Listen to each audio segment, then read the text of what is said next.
Veronica. We had grown up together in my native village. Her family had been even poorer than mine, which was saying something in those days. Her father was a brute and her mother was weak, and since she was the eldest child, a lot of the responsibility for bringing up the other children had fallen on her. From time to time I helped her out, but there was little I could do. Her father was a morbidly suspicious man. Visitors, apart from his drinking companions, were not encouraged, and I had no desire to be the cause of even more misery. I helped her fetch water from the stream, and occasionally chop firewood, but that was all. Night after night I would lie awake listening to her screams, cursing myself for my own physical inadequacy and my father for his unwillingness to become involved. When I was 12, I started the secondary school in the town a few miles away.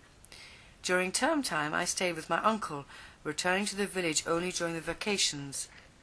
Veronica and I remained friendly, and she was always pleased to see me, and when we could, we snatched time together by the stream, and she asked me endless questions about my school and the town and what I was going to be when I grew up. But for all the misery of her own life, she never seemed to envy me mine.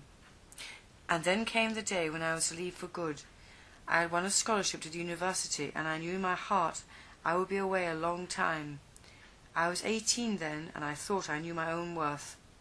The day before I left, we met by the stream. As she walked towards me, I realized for the first time that she was no longer a girl any more, but a young woman. Her clothes were still shabby, and if she was no great beauty, she still had a certain attractiveness that I knew would appeal to some men. Not that she was likely to meet any as long as she remained where she was, and although her father had long since stopped beating her, in every other respect nothing had really altered. "You must be happy to be going," she said. I shrugged and pretended to be unconcerned, but of course it was the break I had hardly dared hope for. "What about you?" I asked. "Me? Yes, why don't you get out of this place? It has nothing to offer you." "I can't just leave my family." "Why not? What have they ever done for you?" "Don't talk like that. They are my family, that is enough." "But think of all the things you can do in the city," I said. "No, the city is for you, not me. What will I do once I get there? I have no qualifications, not even standard 6. Although I knew there was a lot of truth in what she said, I resisted her arguments. I suppose I was both appalled and frightened by her fatalism. "You can go to night school and become a secretary," I said. She shook her head. "I leave that to others. My own place is here." I snapped a twig and threw it into the water. It bobbed on the current and then vanished from sight. "When I have qualified, I will send you money to take a correspondence course," I said. She laughed. "Don't talk foolishness," she said, and stood up. "I have to go and cook. My father will be home soon." "Here is my address. If you need anything, don't hesitate to write me." I handed her a piece of paper. She took it and tucked it in her bosom. We said good-bye, and she hurried away. I thought I saw tears in her eyes as she turned to go, but I may have been mistaken. Well, I went to the city and made good. I passed my exams, and in due course I was ready to set up in a practice of my own. In all that time I did not return to the village. While I had been a student I lacked the time, and afterwards I lacked the inclination. As soon as it was possible for me to do so, I sent for my parents to come and live with me, and they settled down quickly to their new life. But I never forgot Veronica. She was the only person I had asked about from my mother, but she had merely shrugged her shoulders and said that nothing had changed. That was the trouble with village life. Nothing ever changed. It was 10 years before I made the return journey. It was in connection with my work. The government had set up a scheme whereby all the doctors in the country were obliged to put in some time in the rural districts. Quite by chance, the area I was allocated included my home village, so one morning I set off with a couple of nurses, 3 male assistants, and a suitcase full of medicines. I was shocked by what I found. Either I had forgotten about the squalor of village life, or it had worsened during my absence. The place was crawling with disease, and everybody was surviving rather, in acute poverty.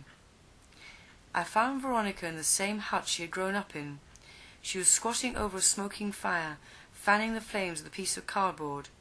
There was a baby tied to her back. "Veronica," I said.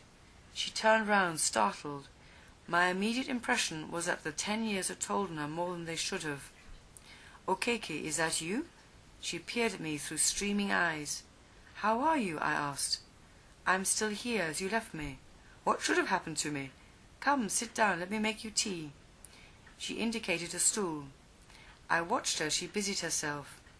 When she finally sat down to feed the baby, I asked her about herself. She shrugged. "What am I to tell you? You heard that my parents died?" "No, I didn't hear." "It's a long time now." "What about your brothers and sisters?" "They are gone, all of them." "Where?" "All over." With her hand she made a semicircle in the air. "Do you hear from them at all?" "What do they want with me? They have their own lives to lead." She spoke without bitterness. "Who is your husband?" I asked. "You don't know him. He is not of our people." "How did you meet him?" "He was in the north when the trouble broke out. They took everything he owned. He was lucky to escape alive. One day he showed up here. He had been walking for weeks and he was half dead. I was alone here at the time. I looked after him, and when he got better he asked me to marry him. We have been together for 1 year now." "Is he good to you?" "He is a good man. He works hard in the fields, but he has no luck." "I'm sorry," I said. "No, don't be sorry for me.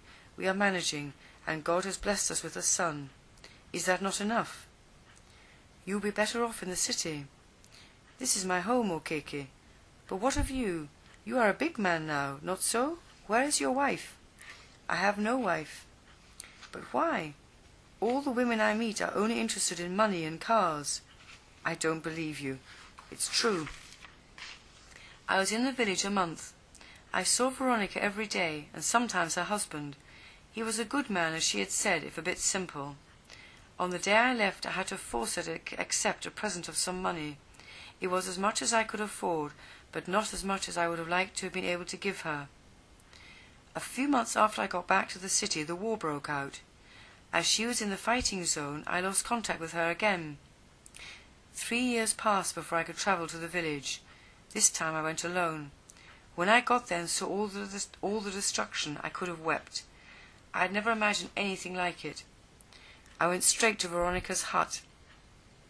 It was dark inside and bare, save for a figure huddled on a mat on the ground. "Veronica," I called. She opened her eyes. I went over and knelt beside her. My eyes had become accustomed to the darkness. I saw at once that if I did not get her out of there quickly, she would die. "Okeke, welcome," she said. I reached for her hand and held it. It was cold and limp. "I'll get you out of here, don't worry," I said. "What for?" "Veronica, if you stay here, you'll die." She tried to sit up, but I restrained her. "Don't exert yourself. You need all your strength." "I was lying here thinking about you. I wanted to see you once before I go. I'm here now, and you're going to be all right. Okeke, I won't live to see tomorrow, nor do I want to.